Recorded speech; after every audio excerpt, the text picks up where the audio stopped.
Hi, I'm Klara the dog, and today I'm reviewing Midsomer Norton Town Park.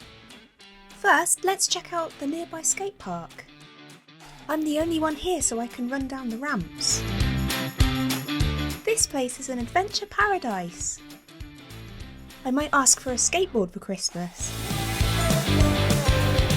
Let's go and explore Town Park. I like these handy information boards. This is the sensory flower garden. The flowers are beautiful and calming. Can you tell I'm excited? This area is the celebration meadow, perfect for fetch. Playing on the big steps of the amphitheatre is loads of fun.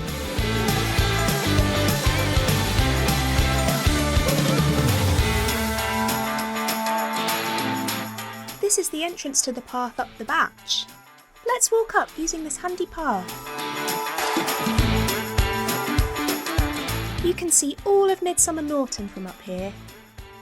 Let me show you my catching skills.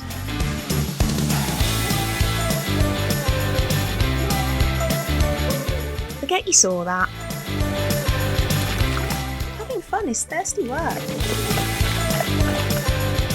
We are now at my favourite spot, the River Somer. I love dropping my ball in the water. Where did it go? Time to give a rating. The park is fun, clean, and has loads of different things to do. I give Midsomer Norton Town Park 5 out of 5. See you soon!